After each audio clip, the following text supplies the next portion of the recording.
The Holy Gospel according to John, the first chapter, starting with verse 35.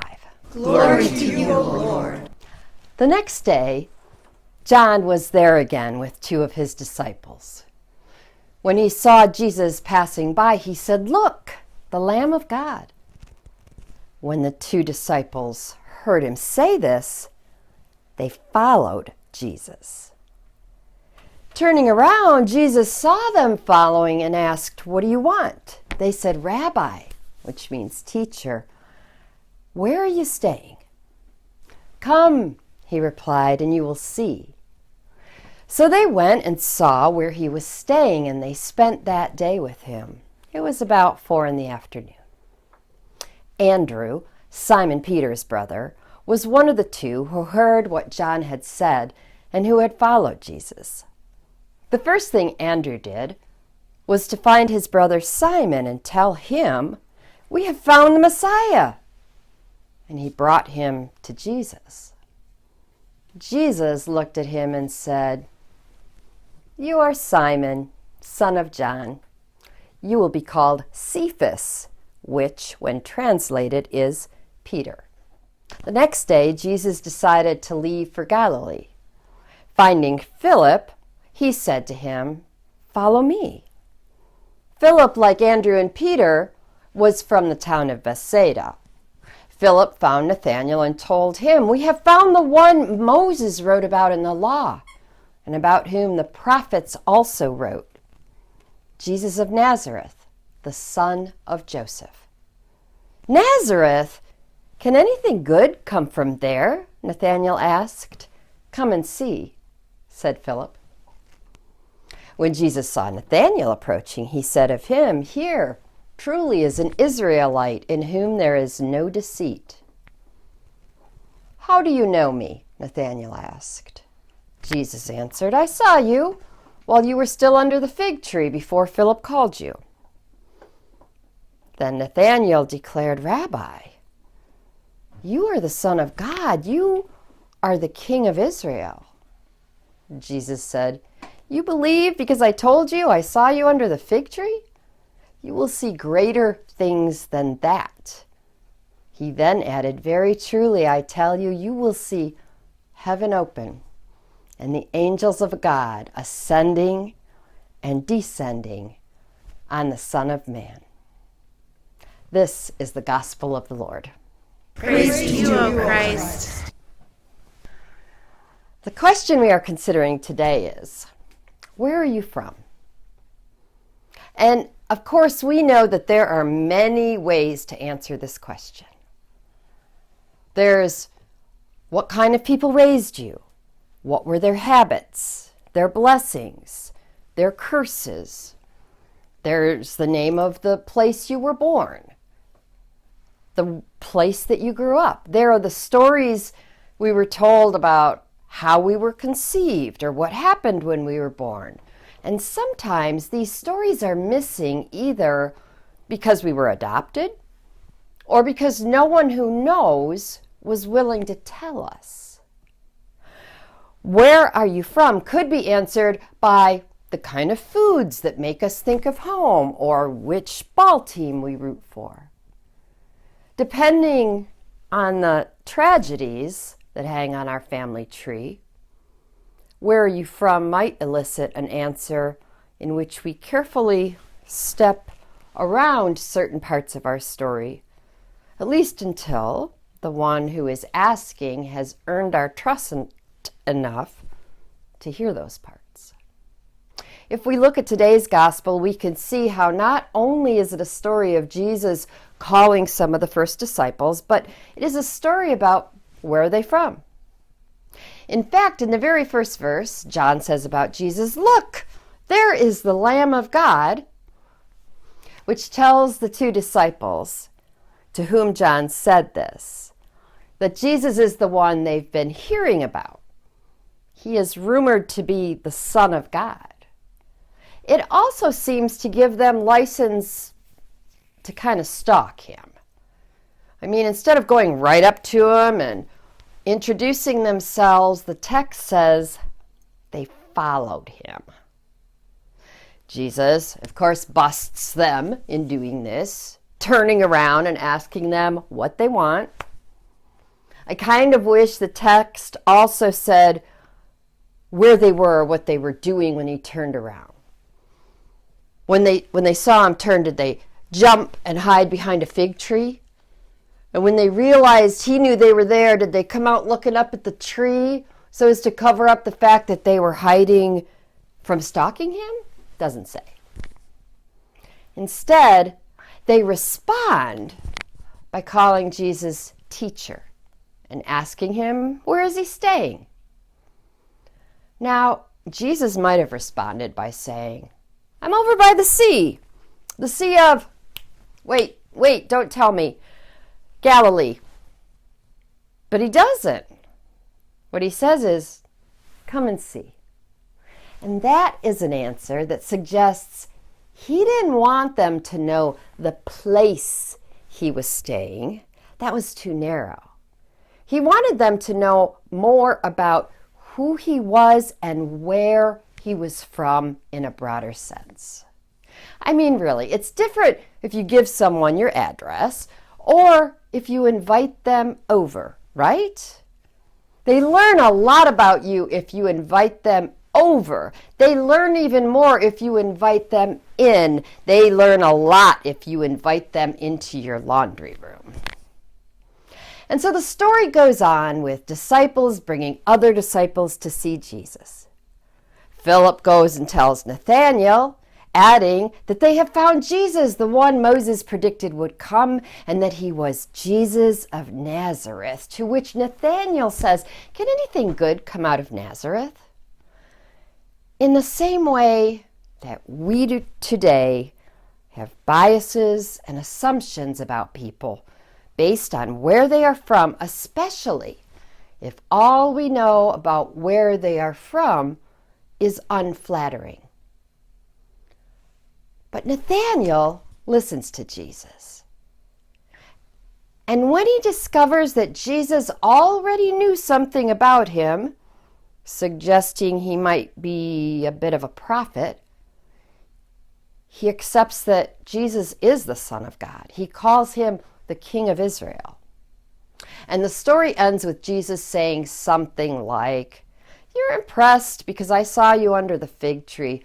You will see greater things than that. Wait until you meet my family, angels, who will be going up and down a ladder from the heavens to chat me up. And the interesting thing about this little story is how it parallels, goes alongside of what we do when we get to know one another. Where are you from? Might begin with mention of where you were born. But as people spend time together, as they come and see one another or one another's home, watch one another play a sport, visit one another in the hospital, maybe cook with one another, they come to understand more of who that person is, which is another way of answering the question, where are you from? And here's something important. Why are we doing this series? Why are we going to encourage you to start talking more to one another this week and asking this question, where are you from? It's because one of the things that became painfully apparent during this pandemic that is not over is that we need one another. And it is easy to feel disconnected if we do not take the time to do things that keep us connected. Telling stories about where we are from is one way to tighten our connections to one another so they can be sustained even during a pandemic when we don't physically see one another as often and the things going on in our lives are less apparent. I want to tell you a story about an interview I heard by Kate Bowler. Kate Bowler is an author and professor who also has a podcast. I listened to her podcast when she interviewed Nicole Chung. Nicole is the author of the national bestseller, All You Can Ever Know. Her writing has also appeared in the New York Times, and she writes a weekly advice column for Slate. Nicole is an Asian American who was adopted by white parents at a time when the common wisdom that prevailed told those parents, just raise her like your own. Don't worry about doing anything special just because she's from Asia. The result was that Nicole had this nagging sense growing up that she wasn't sure where she belonged. She saw very few Asian children. She knew she didn't look quite like her white classmates. She was on the receiving end of microaggressions and racist words that her parents didn't hear because they happened when she was at school. But when she became an adult and she was pregnant with her first child, she started to look into the story of her birth parents. And what she found out was far more complicated than the simple story her adoptive parents had told her. Her adoptive parents told the story that many adopted children hear. Your birth parents couldn't give you the life they wanted for you. They were not ready, so they gave you to us out of love. And because her adoptive parents were also Christian and practiced their Christianity vigorously, they added to the story that God had given her to them because they were unable to have children of their own. But in this interview, Nicole talks about how these stories that her adoptive parents told her felt incomplete. She had questions like, didn't God care about my birth parents? Sure, God gave me to you, but God took me from them? What kind of a God does that? To further complicate matters, when Nicole did find her birth parents, she also found out that her half-siblings had been told that Nicole had died at birth. You can only imagine how that part of where she was from unsettled her. In the end, Nicole didn't get an easy answer to her question, where do I belong? But she did say that regardless of her unresolved questions, what she found out still managed to contain within it a story of incredible love. And that kind of made me realize that all of our stories are somewhat incomplete. We know what we were told, but often after our parents die, we find out parts that they never shared with us. And those parts continue to help us answer our own question of, where am I from?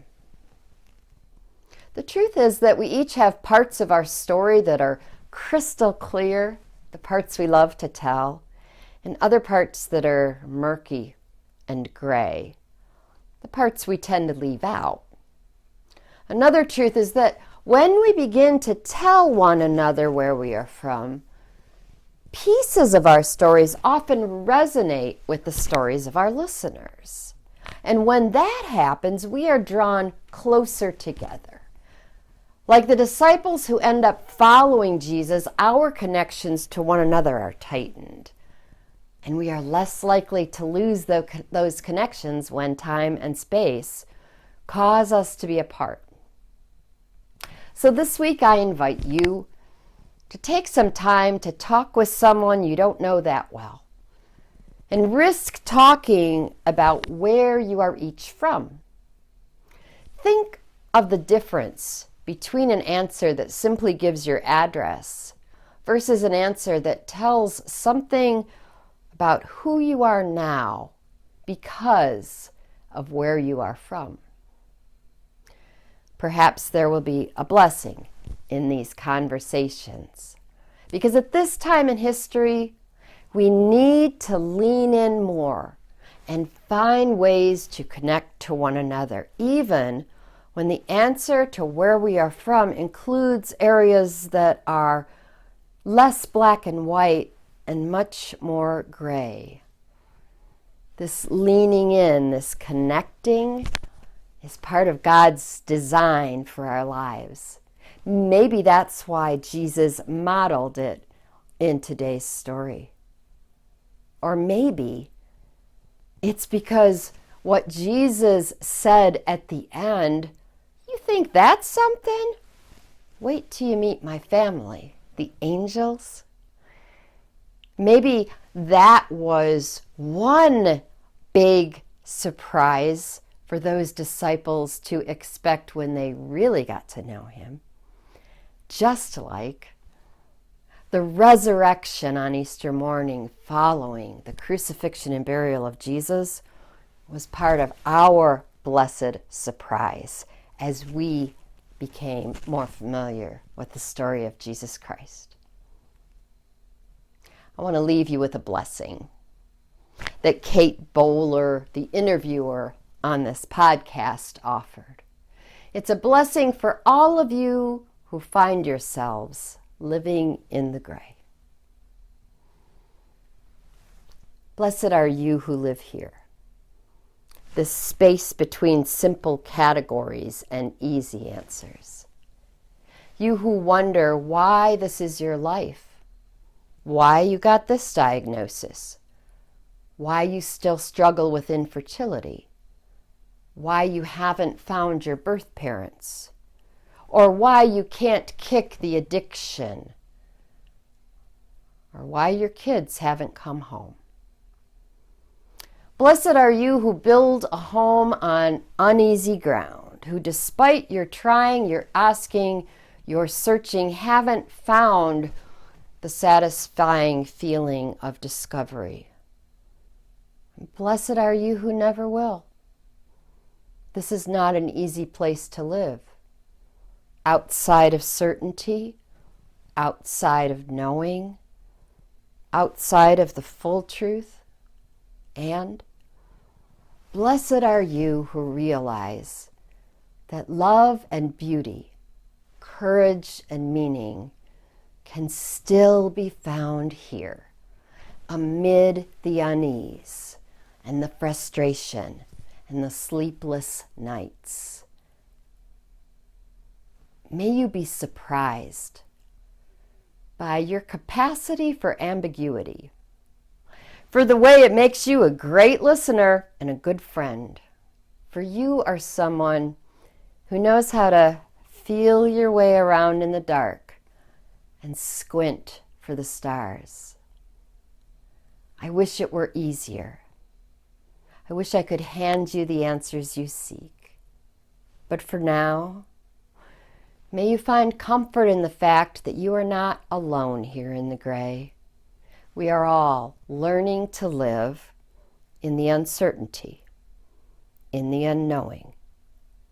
So blessed are we, apart, yet here together. Amen. The Christian song, A Covenant of Grace, is based on the Scottish folk song, O Waly Waly, also known as The Water is Wide. It tells the sad story of Lady Barbara Erskine, daughter of the 9th Earl of Mar. In 1670, she married the 2nd Marquis of Douglas, but a former boyfriend accused her falsely of adultery. This made her sad, and so the song was written. Thankfully, the Christian version is more upbeat.